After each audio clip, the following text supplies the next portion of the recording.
Magandang araw po mga ka-recap. Welcome back po sa ating channel. Simulan na po natin ang ikalawang yugto sa kwento ni Baphomet. Nadiskubre na nga ni Baphomet na kaya na niyang magamit ang dating kapangyarihan pero kapag nasa loob lang siya ng tower ngunit meron itong napakahabang cooldown. Ginamit niya ang kanyang kapangyarihan para maklear ang Tower of Mazes at mailigtas ang ibang kasamang hunter. Pagkatapos ng raid ay napunta sila sa hospital para magpagamot at doon ay nagkita silang muli ni Ha Jae-wook. Nandoon din ang magkakapatid na Lee at pinaalis si Ha Jae-wook dahil sa ugali nito kay Cha Min-woo. Nginitian lang ni Cha Min-woo si Ha Jae-wook para asarin kaya tuluyan na nga itong umalis. Sino kaya si Ha Jae-wook at ano ang nalalaman niya sa nakaraan ni Team Manager Song-on? Pagkatapos nga na umalis sa hospital ay hindi maitago ni Jae-wook ang galit sa loob ng sasakyan. Pinapakalma siya ng kasama pero ayaw pa rin niyang paawat. Hindi siya makapaniwala na napahiya siya ng isang depektibong produkto ng system. Pero nagtataka talaga siya kung ano ang totoong nangyari. Nang una niya daw itong nakita ay sigurado siyang walang kapangyarihan ito. Posible daw na na-awaken siya. Mukhang may hindi siya napansin. Ginamit niya ang kanyang instincts para makarating kung nasaan siya ngayon kaya hindi daw maaring magkamali siya. Inutusan niya ang kasamang si Ji-hyun na obserbahan si Cha Min-woo. Naniniwala siyang may tinatago ito. Sa loob ng ospital ay nandoon pa rin sila Min-woo. Nagpasalamat si Sang-hoon sa kanya. Pwede na sana siyang iwang ni Min-woo sa loob pero pinili pa rin niyang ilabas siya kasama ng ibang hunter. Hindi alam ni Min-woo ang sasabihin kaya wala siyang reaksyon dito.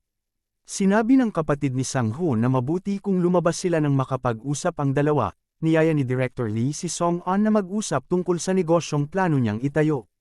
Sinabi ni Song-on na ang kanyang departamento ay nakatuon sa pangangalaga sa mga hunter. Natuwa naman si Director Lee dahil interesado daw siya sa programa na nangangalaga sa mga hunter, naiwan na nga ang dalawa at muling nagpasalamat si Sang-hoon kay Min-woo. Pero sinabi ni Min-woo na sa totoo lang daw ay wala naman siyang planong iligtas si Sang-hoon.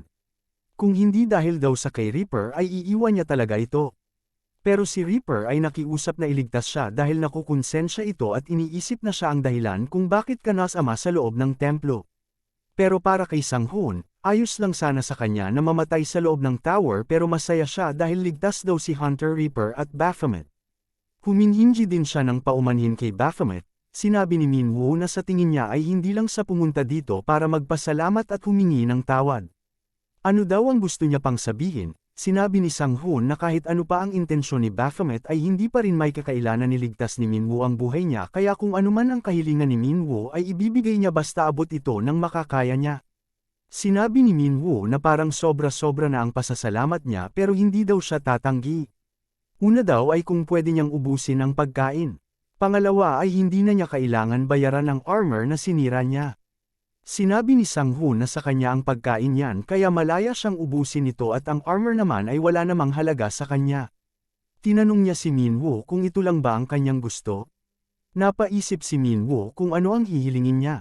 Bigla niyang tinanong si Sang-hoon kung marami daw ba siyang pera. Ano kaya ang gagawin ni Baphomet sa perang ito? Sa kabilang banda naman ay tila may hunter na nahihirapan. Kaharap niya ang isang malaking monster.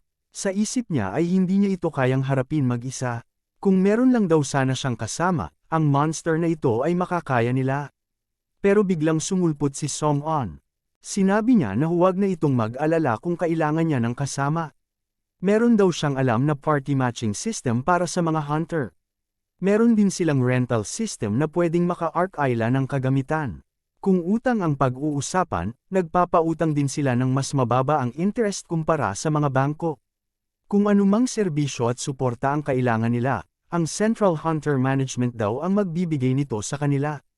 Ito pala ay patalastas lang na hatid ng central government. Parang naiirita si Min-woo nang makita ang patalastas. Hindi daw siya nasasanay kahit ilang ulit na niyang napapanood ito. At kaya pa daw ni Song-on maglakad na parang walang nangyari pagkatapos na gawin ang patalastas na ito. Pero nasa likod pala si Song-on at narinig ito. Sinabi niya na ginawa niya lang ito dahil ang idol hunter na si Jun ay hindi magaling umarte kaya kailangan niyang samahan ito. Nagulat si Song-on nang nagsalita ang kasama niyang si Assistant Manager Han na ipopost daw siya sa internet dahil sa paninira kay Jun. Binati naman ni Assistant Manager Han si Min-woo. Ngayong araw pala ay si Miss Han ang in-charge kay Minwoo.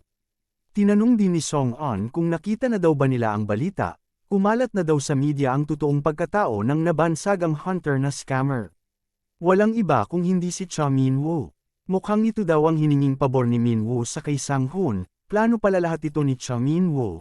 Tinanong niya si Sang-hoon kung marami siyang pera dahil gusto sana niyang ipalabas sa media na hindi siya isang manloloko at scammer. Sinabi ni Sang-hoon na kung ganito lang ay di na kailangan ng pera, maraming media ang gustong mapalapit sa Royal Gold kaya walang problema ito. Dinagdag din ni Minwoo na kung pwede ay itago nila na siya ang nakaklear sa Tower of Mazes. Nagtaka si Sang-hoon bakit ayaw ito ilabas ni Minwoo. Makakatulong din sana ito sa pangalan niya. Sinabi ni Minwoo na may mga taong gusto siyang huntingin kaya hindi pa siya pwedeng magpasikat habang hindi pa niya kaya na huntingin ang mga kalaban. Mukhang kumaget nga ang mga tao sa balita. Umalis na si Song-on at iniwan si Minwoo sa pangangalaga ni Assistant Manager Han. Sinabi ni Miss Han na kahit ganito daw si Team Manager Ma Song-on ay alam niyang nag-aalala ito kay Minwoo. Wala namang komento si Minwoo kaya napangiti na lang si Miss Han. Nagpatuloy na si Minwoo at si Miss Han sa kanilang pupuntahan. Ngayong araw ay kukunin ni Minwoo ang Hunter Test para malaman kung ano ang rank niya bilang Hunter. Pero bago daw ang lahat ay kailangan niyang ipakilala si Minwoo sa professor na mangagasiwa sa test niya. Pero pagbukas ng pinto ay makikita ang isang lalaki na sumisigaw at tumatakbo sa takot dahil sa insekto. Sino kaya ang propesor na ito? Humingi ng paumanhin ang propesor sa kanila, may hinuhuli lang daw siyang insekto sa kanyang opisina. Kailangan niyang mahuli daw ito dahil maaari itong makaapekto sa mga kagamitan at magdulot ng sira. Nagpakilala ang propesor, siya daw si Kim Woo-sok. Siya ang mangangasiwa sa test ni Hunter Baphomet. Kadalasan daw ay stats ang basehan at ang paraan sa pag-rank ng Hunter. Pero sa mga kakaibang kaso katulad niya na isang mababang Hunter na nakaklear ng tower, aktwal na pakikipaglaban ang magiging basehan ng rank niya. May 3 stages daw ang test na ito. Maaaring tumigil si Baphomet sa kalagitnaan, magsisimula na sila. Ang unang stage daw ay kailang ni Baphomet habulin at hawakan ang mga asul na orb na lumulutang. Mababawasan siya ng puntos kapag hinawakan ng ibang kulay. Unang sinubukan ang kanyang agility. Sumunod ay endurance, at iba pang aspetong pisikal na taglay ng isang hunter. Umabot na sa ikatong stage si Baphomet at dito ay kailangan niyang labanan ang mga virtual monster. Ang lakas ng mga ito ay binase sa mga data na nakuha sa mga monster sa loob ng tower. Susubukan nila kung ilang monster ang kayang i-hunt ni Baphomet sa loob ng 300 segundo. Nagsimula na nga sila at parang wala lang kay Baphomet ang mga monster na lumalabas. Mapamalaki man o maliit, isang atake lang ang mga inaabot ng mga ito.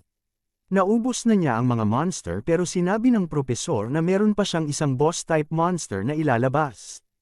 At ito ay walang iba kundi ang boss na una niyang nakaharap ng maging tao siya.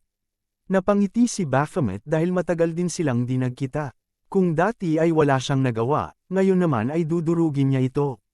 At sa pagkakataon na yon, kahit si Miss Han ay namangha sa kanyang nasaksihan sa loob ng training room. Ipinalabas ni Baphomet ang apoy na kanyang skill. Umatake din ng dragon pero naiiwasan sinasanggalang ito ni Baphomet. At nang makalapit na siya sa dragon ay hindi na nag-alinlangan na gamitin ni Baphomet ang kanyang skill. Ang Giga Blaze, malakas na apoy at pagsabog ang nangyari. Sinabi ng propesor na masama ito dahil mukhang matatagalan muli bago mabuo ang boss dahil nasusunog pati ang data dahil sa skill ni Baphomet. Pero parang pamilyar daw ang nasasaksihan nila. Ang lakas at skills ni Baphomet ay parang katulad ni Raven. Interesante daw dahil si Raven ay namatay sa Tower of Abyss, si Baphomet naman ay ang tanging nakaligtas sa Tower of Abyss. Ano daw kaya ang pagkatao ni Hunter Baphomet? Pagkatapos ng test ay umuwi na si Baphomet. Pero habang naglalakad ay nag-iisip siya at tila daw napasobra ang paggamit ng lakas niya. Mukhang nagdududa ang dalawa sa kanya, hindi na niya maaring gawin ang mga bagay na gusto niya basta-basta sa loob ng tower. Kailangan niya mag-ingat hanggang sa mahanap na niya ang papatay sa kanya. Nakatanggap si Minwoo ng tawag kay Song-on. Kinumusta niya ang test ni Minwoo. Hindi din tatagal at maririnig niya na din daw ang resulta kay Miss Han. Tinanong ni Song-on si Minwoo kung nasubukan na niyang gamitin ang token galing sa boss ng Tower of Mazes na si Rizal. Nalito si Minwoo sa tanong ni Song-on, Nakalimutan pala ni Song-an sabihin sa kanya paano ito gagawin, sinabihan siya ni Song-an na gamitin niya ito at tiyak ay magugustuhan niya ang kalalabasan. Binuksan nga ni Baphomet ang kanyang system at nagulat sa nangyari. Biglang lumiwanag ng malakas at sinabi ng system na tagumpay siyang gamitin ang token ng Tower of Mazes. Tumaas ng isang antas ang kanyang level. Ito ay pabuya niya dahil na-clear niya ang Tower of Mazes at tinalo si Rizal. Sinabi ni Song-an na ito ay reward lamang sa mga nakaka-clear ng tower. Namangha si Baphomet sa epekto nito sa kanya at sa kanyang mga stats. Ito daw yata ang dahilan kung bakit gustong-gusto ng Arc Guild na sila ang makaklear sa boss ng tower. Ayon kay Song-on ay ito din ang dahilan kung bakit ang mga hunter na nakaklear na ng tower ay patuloy na nagke-clear ng tower. Tiningnan din ni Baphomet ang kanyang skill na Chrono Break. Napansin ni Baphomet na bumaba din ang cooldown ng kanyang skill. Tinanong siya ni Song-on kung natutukso ba siya sa pag-clear ulit ng tower para makakuha ng token. Pwede niyang bigyan si Baphomet ng lokasyon ng ibang tower kung kailan niya gusto. Hindi daw si Baphomet makakahanap ng boss na katulad niya. Pero nagulat si Song-on nang sumigaw ng malakas si Baphomet. Tinanong niya ito kung ano ang nangyayari. Nabitawan niya din ang kanyang telepono. Napaluhod sa sakit si Baphomet. Hindi maayos ang kanyang pakiramdam. Nasusuka siya at pakiramdam niya ang nahahati sa dalawa ang ulo niya. Bakit daw kaya ito nangyayari? Tila may nakikita siyang kakaiba. Bulaklak na kulay lila. Ito ay hawak-hawak ng isang batang babae na tumatawa. Sa isip niya ay sino naman ito? Biglang lumiwanag ng malakas sa kanyang bahay na abot kahit sa kabilang kanto. Tuluyan nang nasuka si Baphomet. At pakiramdam niya ay mamamatay siya. Hindi niya alam kung ano na ang nangyayari sa kanya. Nakarinig din siya ng tila may umuubo maliban sa kanya. Sinasabi nito na hindi na rin niya kaya at parang mamamatay siya. Natutulala si Baphomet sa nakikita. Merong isang bata sa harapan ni Baphomet. Nagtatanong ito kung bakit niya nakikita ng malinaw ang mukha ni Baphomet. Kahit si Baphomet ay di rin nakasalita sa mga sandaling yon. Pero naramdaman ni Baphomet ang kapangyarihan niya at napagtanto na ang batang nasa harap niya ay walang iba kung hindi si Beelzebub. Napasigaw si Beelzebub na umalingaw-ngaw sa kanilang lugar. Bakit naging isa siyang kalunos-lunos na tao? Hindi daw ito maaari. Umalis si Baphomet at binilhan ng gamit na masusot ang batang Beelzebub. Pagbalik niya ay masama pa rin ang loob ng bata. Sinasabi niya na ang kanyang mapanglaw na mga mata, ang maganda niyang buhok, at ang kanyang kaakit-akit na pangangatawan ay nawala.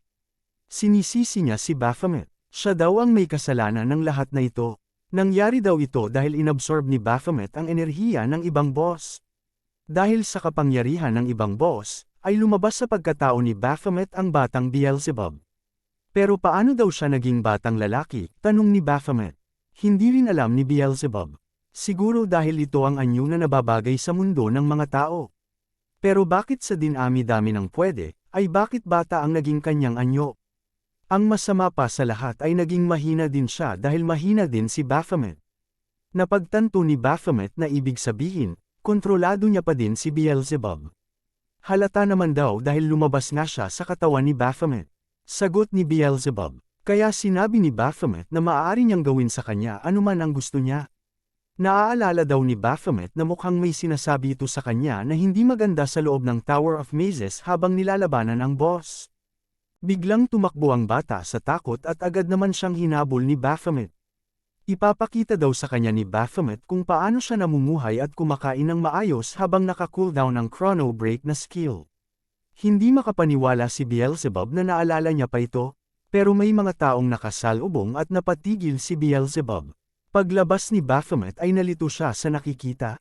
May mga matatandang naghihintay sa kanya sa labas. Tinanong ng matatanda kung ano ang pangalan niya. Sinabi ng isang babae na ayon daw sa landlord ay Cha Minwoo ang pangalan niya. Sinabi ng matatanda na kailangan niyang sumama sa kanila. Nalilito naman si Minwoo kung ano ang nangyayari. Nag-uusap ang matatanda kung sino daw ang mauuna sa kanila. Nag-iisip na ng hindi maganda si Minwoo. Dito din daw ba nakatira ang mga matatandang ito at bakit kailangan niyang sumama sa kanila? Sinabi ng isang matanda na kukunin niya muna si Minwoo at siya ang unang gagamit. Nalito si Cha Minwoo sa nangyayari. Ano kaya ang gagawin ng matanda kay Minwoo at bakit siya pinatawag ng mga ito? Nasa panganib kaya ang buhay niya? Alamin po natin yan mga ka-recap sa susunod na kabanata. Maraming salamat po sa panunood at sana po ay nagustuhan ninyo. Please like our videos po and also subscribe to our channel sa mga hindi pa nakakapag-subscribe. See you soon. Bye!